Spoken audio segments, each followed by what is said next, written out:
Okay, nandito na naman po tayo sa isang reaction video. May panonoorin na naman po tayo galing sa ating Banat News Updates. Ito po ang title, breaking news finish na.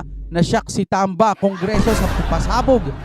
Sa big pasabog ni Kong Abante, kumanta na. Ayan po mga kapatid ang ating panonoorin na galing sa Banat News Updates. Nasa description yan. Makichismis na tayo. Anong meron dito? Yeah. I-play na po natin. Magandang araw mga kaibigan. Bigyan natin ng reaksyon ngayon ng mga pahayag ni Ted Filon sa kanyang programa. Oo. Punong-puno na ng salop itong si Mr. Ted Filon. Oo. Ramdam mo talaga yung kanyang nag-aalab na galit ba o pagkadismaya. Anong klaseng gobyerno ito ngayon? Salamat at mayroon tayong Ted Filon na nagsasalita para sa nagsisilbing boses ng taong bayan. Ito talaga hindi bayad, di ba? Ted Filon yan So, salamat Ted Filon. Yes. Pakinggan natin ang kanyang mga pahayag at yung reaction din ni Pinoy Views and Opinions, isa sa mga matatapang na vlogger na pumupuna sa administrasyong ito. Okay. Isang uri ng gobyernong tinatatakbo ng pinakawalang kakayahan, pinakawalang kwentang mga tao. Aray ko. Grabe! Pinakawalang kakayahan na, pinakawalang kwenta pa. So sino kaya ang pinariringgan niya rito? Sino kaya ang inirerekta ng ating Ted Filon?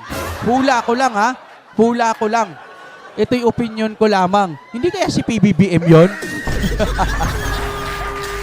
Administrasyon ngayon eh. Mabuti pa itong taong ito, gising na gising sa katotohanan. Hindi ko alam, baka inooperan itong bayaran. Hindi ko alam hindi ko alam. Kumbaga nanguhula lang tayo. Inooperan kaya itong bayaran para manahimik? Pero ayaw ni Ted Filon kasi gusto niya katotohanan. Hindi kaya may ganitong mga pangyayari? No?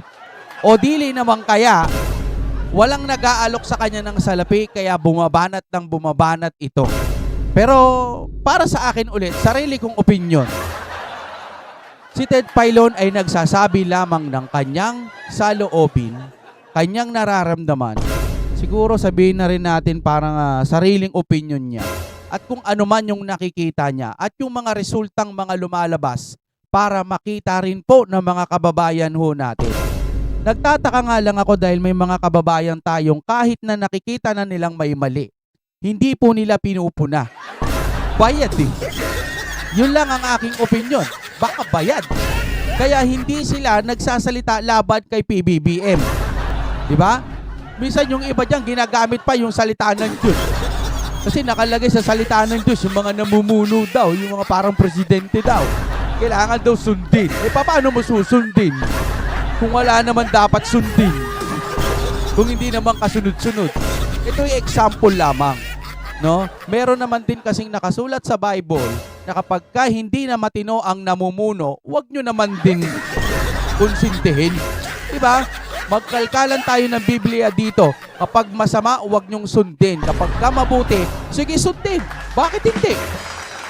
Marami kasi tayong nakikita.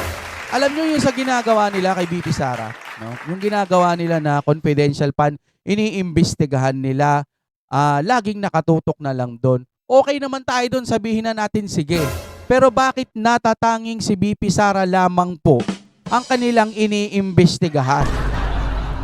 Si BP Sara lang ba ang may budget? Di ba?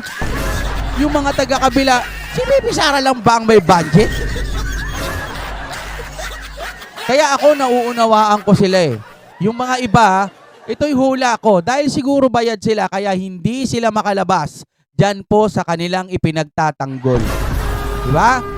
O hindi naman kaya, kahit may nakikita na silang mga kasyunga-syungaan, kabubuhan, kagaguhan, mga korupsyon, nakatutok pa rin sila, panay pa rin sila pagtanggol sa kanilang PBBM. Base lang ho ito sa opinion ko. Kapag kayo may nakikita ng mali, bakit hindi nyo punahin? Punahin nyo, oy, may mali dito ha.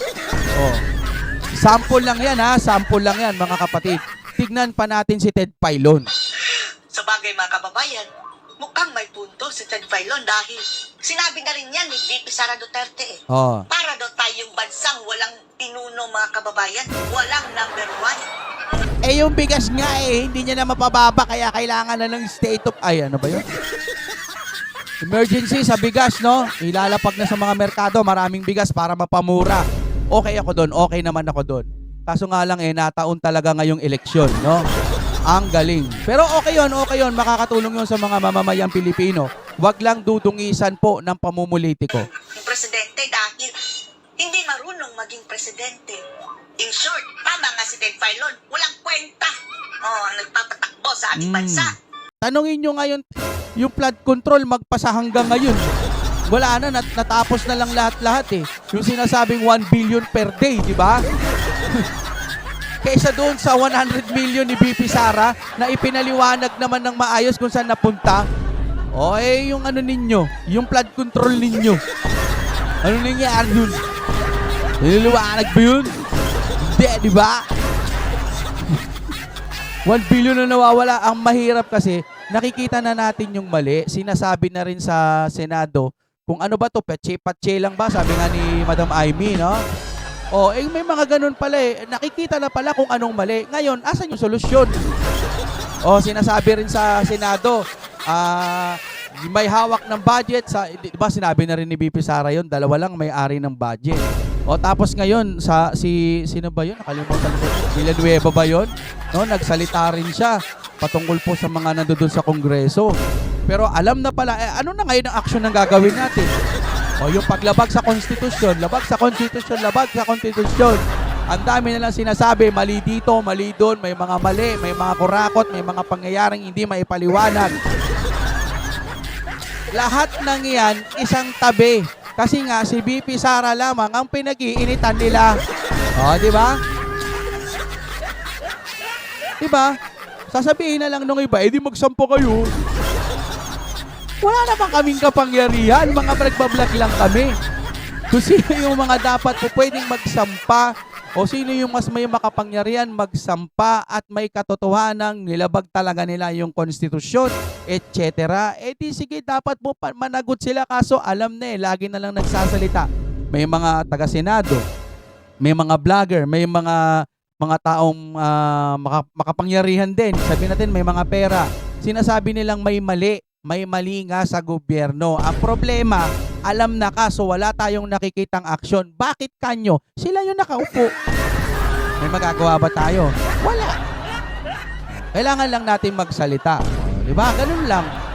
Kasi nga, wala naman tayong sapat na kapangyarihan para po mamuna o punahin sila. Hindi nga natin alam contact number ng mga yan. Tuloy tayo. Ano sa palagay? Correct. Klase. Agree. Anong uri ng gobyerno meron tayo ngayon Ayun. Gobyerno ngagnag. sa Pilipinas? Kleptocracy. Grabe ang term mga kababayan, no? Kleptocracy. Grabe Di ba kung may kleptomanyak mga kababayan, nung magnanakaw, eto, kleptocracy. Naka-embed na sa ating gobyerno ang nakawan. Huwag kang magmalinis! Nagulang pa ako sa... So, klepto, from the word kleptomaniac, ibig sabihin yung pagnanakaw. Ewan ko ba, bakit ganun nga pala, no? Mga kaibigan, ang taong mayaman dapat makontento na kasi mayaman na sila. Pero bakit kailangan pa rin nilang magnakaw sa gobyerno? Pangkalahatan to Marami na sila, may milyones na. Milyones ka, tapos wala ka namang ibang binubuhay. Mayayaman din yung mga kamag-anak mo. Pwedeng-pwede ka na nun. Sobra-sobra na yon. Hindi mo kailangan ng sobrang maraming sobra. Makontento ka, mabubuhay ka, may pagkain kayong masasarap, okay na yon. Pero bakit kailangan bilyon-bilyong pondo ang hindi maipaliwanag? Bakit laging kay BP Sara lamang? Si BP Sara lang ba may budget? Diba? Kaya magtataka ka sa mga tagapagtanggol ng kabila. Hindi naman po kami nangaaway mga sir. Ang tinitignan lang din namin, bakit laging si BP Sara? Wala na bang, ang topic nyo lagi si BP Sara. Kami naman topic din namin, BP Sara, na ipinagtatanggol namin. Bakit BP Sara din ang topic nyo? Wala na bang nagagawa gobyerno nyo? Oh my God, we'll be back again.